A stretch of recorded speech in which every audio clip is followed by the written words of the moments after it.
Margaret Chen had always believed in the quiet power of kindness. At 72, she had weathered life's storms with grace, her silver hair and gentle smile masking a strength forged through decades of perseverance. She stood in the lobby of Henderson and Associates, a prestigious law firm where she'd worked as a legal secretary for 35 years, clutching a pen that would alter the course of several lives.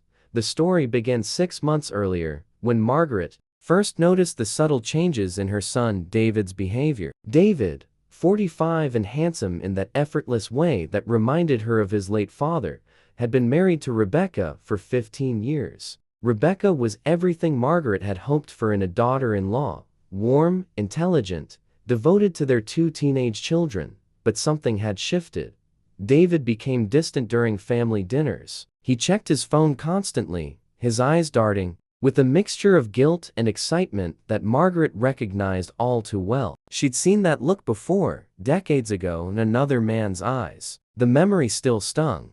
Margaret said nothing at first. She watched. She waited. She hoped she was wrong. Then came the day Rebecca appeared at her door, tears streaming down her face, clutching printed emails and text messages. The evidence was undeniable. David was having an affair with someone at his office, a younger woman. The clutch of it made Margaret's heart ache for Rebecca even more. "What should I do?" Rebecca whispered, her voice breaking. Margaret held her daughter-in-law close, feeling the weight of betrayal that transcended generations. "Sometimes," she said softly, "the answer comes when we least expect it." The opportunity arrived. When David asked Margaret to sign some documents for him, he was applying for a personal loan, he explained, his eyes not quite meeting hers. Something about an investment opportunity. Margaret noticed Rebecca wasn't mentioned anywhere in the paperwork. "Madam, do you want to proceed?" In that moment, time seemed to stretch. Margaret thought of Rebecca's tears. She thought of her grandchildren who would be devastated by their parents' divorce. She thought of her own past, of the betrayal she'd endured silently, and how it had shaped her life in ways both painful and profound. But mostly, she thought of Rebecca's kindness. The way she cared for Margaret during her hip surgery last year. The Sunday dinners she prepared with love. The gentle way she raised Margaret's grandchildren. The respect she showed, even when David was too busy to visit his mother. Margaret took the pen Christina offered. "No," she said clearly, her voice steady. "I don't want to proceed. These documents require my daughter-in-law's signature, not mine. I won't be party to deceiving her." David's face went pale, then flushed red with anger and embarrassment. "Mom, you don't understand." "I understand perfectly," Margaret interrupted, her tone quiet but firm. "I understand more than you know." Christina nodded with barely concealed approval and set the documents aside. "Then we're done here. Have a good day, ma'am." Outside the bank, David exploded. "How could you humiliate me like that? This is my life, my decision." Margaret stopped walking and turned to face her son. The afternoon sun cast long shadows on the sidewalk between them. "Your decision affects more than just you," she said. "It affects your wife, your children, and yes, it affects me. I raised you better than this, David. I raised you to honor your commitments, to value family, to be honest. You don't know what it's like," David said bitterly. "The marriage is dead. I deserve happiness, and Rebecca doesn't." Margaret's voice cracked slightly. "She's been nothing but devoted to you, to our family. You're taking her side?" "I'm taking the side of integrity," Margaret said. "Something I wish I'd done more of in my own life." The confession hung in the air. David's anger faltered, replaced by confusion. Margaret had never told her son the full truth about his father, about the affairs, the betrayals, the nights she'd cried herself to sleep while maintaining a perfect facade for her child. She'd protected his memory, let David believe his father was a saint who died too young.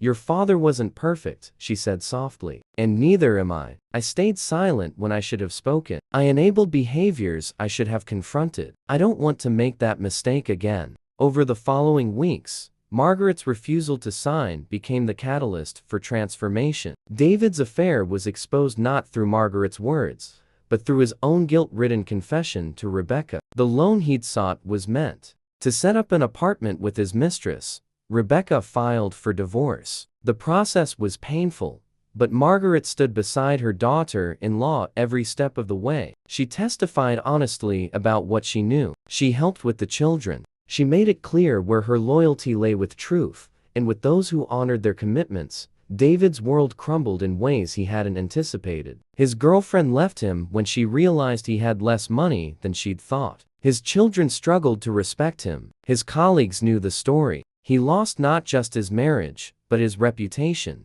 But Margaret noticed something unexpected. In his humiliation and loss, David began to change. He started therapy. He fought not just for custody rights, but to actually be present with his children. He apologized first defensively, then genuinely.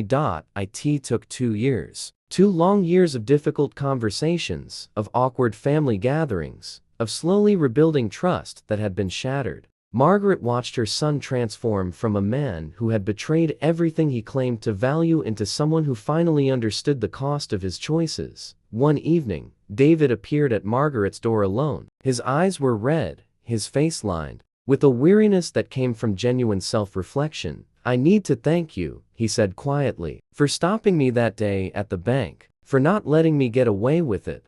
Margaret invited him in, made tea the way she always did, and they sat across from each other in her modest living room. "I hated you for months," David continued. "I thought you'd destroyed my chance at happiness. But you didn't destroy anything. You just held up a mirror and made me see what I was becoming, what I'd already become." "And what do you see now?" Margaret asked gently. "Someone who hurt people I loved because I was too selfish to do the hard work of being honest," he said. "Someone who needed to fall apart to put himself back together better." Margaret reached across and squeezed his hand. "That takes courage to admit." "Rebecca's getting remarried," David said, "to a good man, better than I was to her. How do you feel about that?" David smiled sadly. "Honestly, happy for her. She deserves someone who will cherish her the way I didn't. And the kids like him. That matters most." They sat in comfortable silence, the kind that comes from weathering storms together.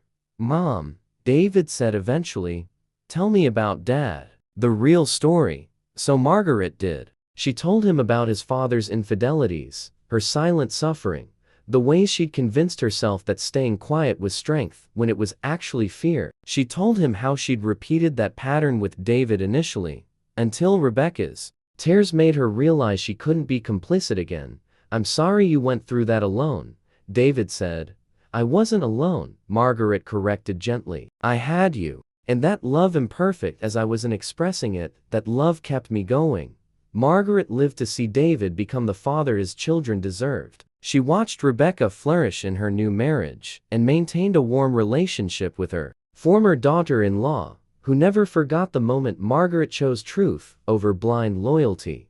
Years later, sitting in that same living room surrounded by grandchildren and eventually great-grandchildren, Margaret would sometimes think about that moment at the bank, about Christina asking Adam, "Do you want to proceed?" That simple question had required a complicated answer, an answer that demanded she betray one love to honor another, an answer that hurt in the moment but healed in time. She'd taken the pen that day and refused to write a lie. In doing so, she'd written a different story entirely, one of accountability, transformation, and the redemptive power of choosing truth, even when it costs you everything. That's, Margaret knew, was the real meaning of love. Not easy acceptance of everything someone does, but the hard work of holding them accountable while never withdrawing your care. It was the kindness that said, "I love you enough to not let you destroy yourself." The pen sat in a drawer in Margaret's desk, unremarkable to anyone else. But to her, it was a reminder that sometimes the smallest choices, to sign or not to sign, to speak or stay silent, to enable or to confront, create ripples that change everything. And in the end, isn't that what matters? Not that we never make mistakes, but that we find the courage to stop repeating them, to do better, to be better in when it hurts, especially when it hurts.